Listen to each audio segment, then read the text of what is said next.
بسم اللہ الرحمن الرحیم۔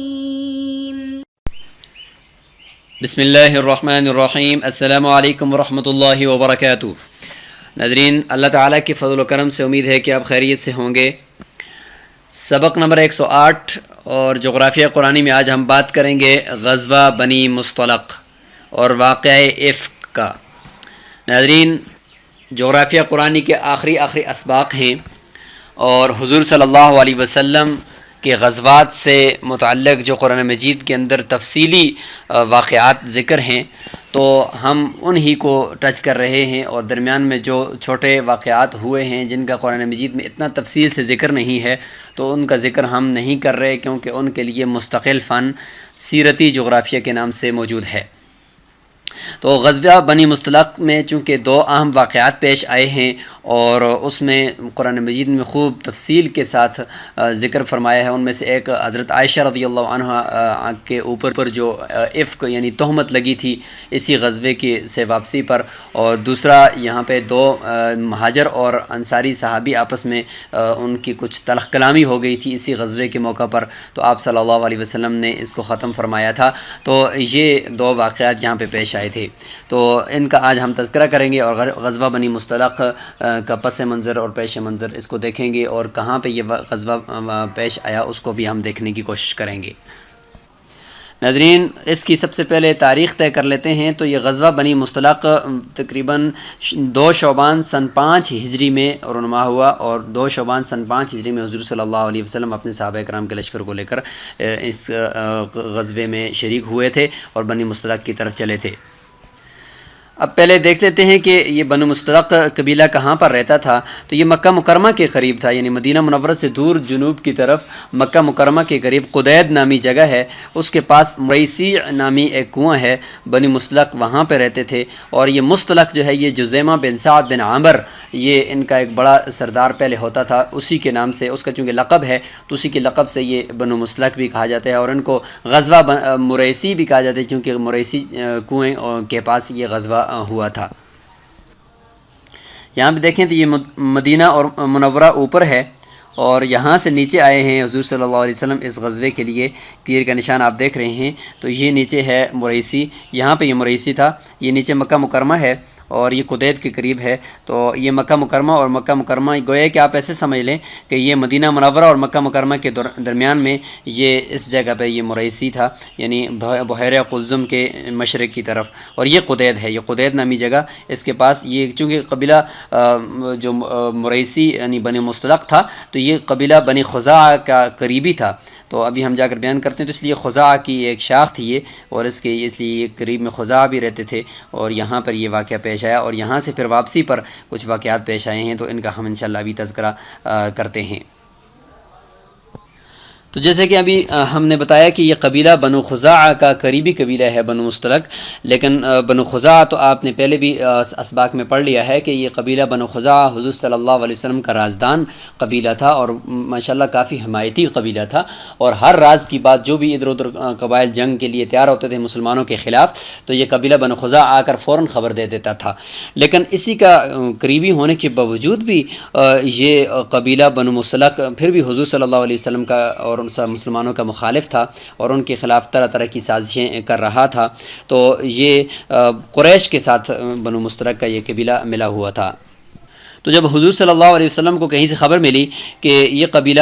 آپ کے خلاف جنگ کے لیے تیاری پکڑ رہا ہے، تو حضور صلی اللہ علیہ وسلم نے تحقیق کے لیے بریدہ بن حصیب رضی اللہ عنہ کے بھیجا، تو انہوں نے جا کر جب معلوم کیا تو واقعی یہ لوگ تیار تھے، آ کر حضور صلی اللہ علیہ وسلم کو بتا دیا کہ یہ لوگ جنگ کے لیے تیاری پکڑ رہے ہیں۔ تو حضور صلی اللہ علیہ وسلم نے چھاپہ مار کارروائی کی، اور اپنے صحابہ کرام کو لے کر 2 شعبان سن 5 ہجری میں ان کی طرف چلے گئے، اور جنوب کی طرف یہاں پہ مریسی جو کنواں ہے اس کے قریب پڑاؤ ڈالا۔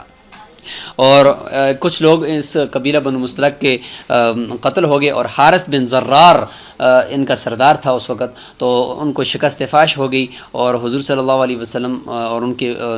ساتھی سارے صحابہ سرخرو ہوئے، اور اللہ تعالیٰ نے ان کو فتح سے ہمکنار کیا۔ بعض جو قیدی تھے وہ بعض عورتوں کو قیدی اور بچوں کو بھی ساتھ قید کر کے بہت بڑا مال غنیمت بھی یہاں پہ مال مویشی بھی مسلمانوں کے ہاتھ آئے، اور مسلمان وہاں سے فتح سے ہمکنار ہو کر واپس ہوئے۔ تو قیدیوں میں بنو مصطلق کے جو رئیس تھے سردار حارث بن زرار، ان کی صاحبزادی حضرت جویریہ بھی تھیں۔ تو جب یہ مدینہ منورہ میں پہنچی تو یہ اسلام لا چکی تھیں، تو حضور صلی اللہ علیہ وسلم نے انہیں آزاد کر کے، چونکہ سردار کی بیٹی ہیں تو حضور صلی اللہ علیہ وسلم نے ان کو آزاد کر کے ان کے ساتھ نکاح فرما لیا۔ تو جب انہوں نے نکاح فرما دیا تو صحابہ کرام نے دیکھا کہ بھئی ہمارے پاس جتنے بھی قیدی ہیں بنو مصطلق کے، تو تقریباً 100 گھرانے وہ بھی مسلمان ہو چکے تھے، تو انہیں آزاد کر دیا صحابہ کرام نے کہ یہ رسول اللہ صلی اللہ علیہ وسلم کے سسرال ہیں۔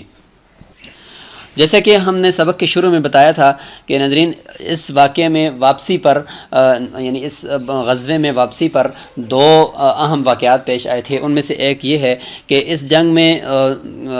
حضرت حضور صلی اللہ علیہ وسلم جب واپس ہو رہے تھے تو 2 صحابی انصار اور مہاجرین میں سے 2 صحابی آپس میں پانی کے اوپر لڑ پڑے اور تھوڑا سا ان کے آپس میں تلخ کلامی ہو گئی۔ تو اس پر ایک نے اپنے انصاریوں کو بلانا شروع کر دیا اور دوسرے نے اپنے مہاجرین کو بلانا شروع کر دیا، اور ایک لڑائی کا سما ہو گیا تھا۔ تو آپ صلی اللہ علیہ وسلم فوراً درمیان میں آئے اور فرمایا کہ دعوا هذه الكلمة فإنها منتنة، کہ چھوڑو اس بات کو، یہ بدبودار بات ہے۔ تو تمام سارے ایک جیسے ہو گئے اور ایک ساتھ ہو گئے، اور دوبارہ آپس میں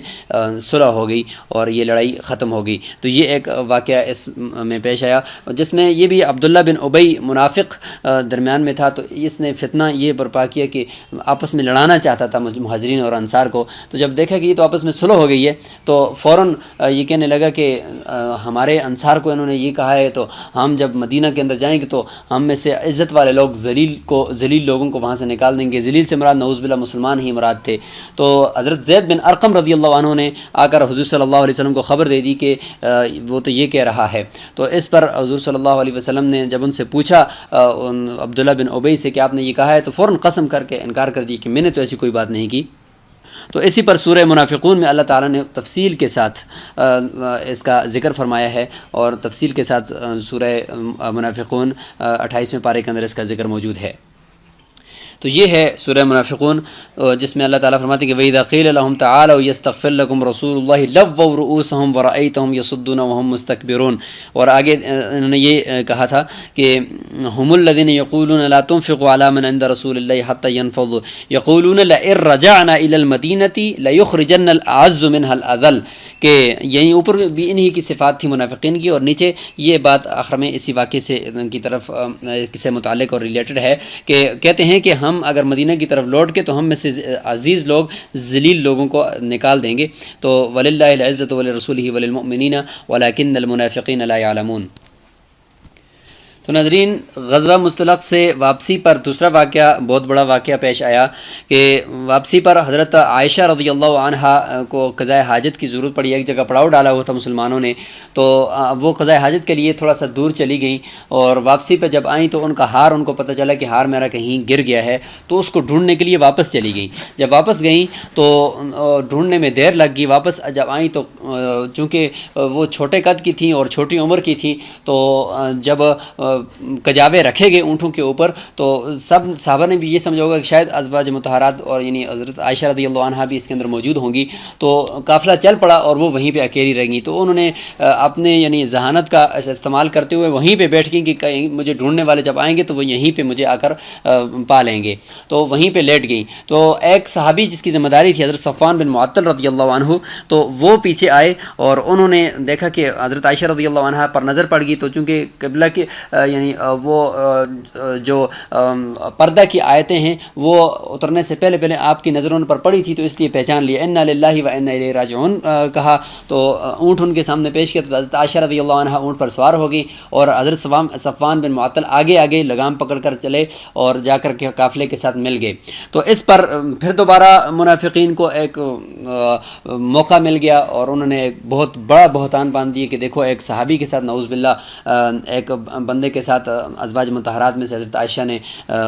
رات گزاری ہے، تو یہ تو ٹھیک نہیں ہوا۔ تو اتنے میں اتنا زوردار ان کا یہ حملہ تھا منافقین کا، کہ اس میں کئی مخلص صحابہ بھی اس میں آگے تھے۔ تو اللہ تعالیٰ نے قرآن مجید کے اندر سورہ نور کے اندر 10 آیات مبارکہ حضرت عائشہ رضی اللہ عنہ کی برات میں نازل فرمائی، اور بہت تفصیلی واقعہ ہے کہ اس پہ پھر حضرت عائشہ پر کیا گزری، حضور صلی اللہ علیہ وسلم پر کیا گزری، لیکن یہ کہ اللہ تعالیٰ نے ان کو سرخرو فرمایا اور برات کا اعلان قرآن مجید کے اندر نازل فرما دیا۔ یہ آیتیں ہیں ان الذین جاءوا بالافک عصبۃ منکم لا تحسبوه شرا لکم بل هو خیر لکم۔ یہ پورا رکوع آگے تک تقریباً نصف پارہ بھی 17واں مکمل ہو جاتا ہے، یہاں 18واں پارہ، اور اس کے ساتھ ہی یہ صورتیں ہیں۔ تو یعنی اس سورہ نور کے اندر تفصیل کے ساتھ اللہ تعالیٰ نے ذکر فرمایا ہے۔ تو یہ واقعہ بہت بڑا واقعہ ناظرین یہاں پہ پیش آیا۔ تو ناظرین آج ہم نے غزوہ بنو مصطلق سے متعلق کچھ مختصر تفصیل آپ کے سامنے رکھی ہے، اور آپ اس کا مطالعہ فرمائیں گے تو انشاءاللہ مزید باتیں کھلتی رہیں گی، اور انشاءاللہ کچھ مزید نئے غزوہ یعنی صلح حدیبیہ کو لے کر انشاءاللہ ہم حاضر ہوں گے، اور تب تک کی اجازت۔ السلام علیکم ورحمۃ اللہ وبرکاتہ۔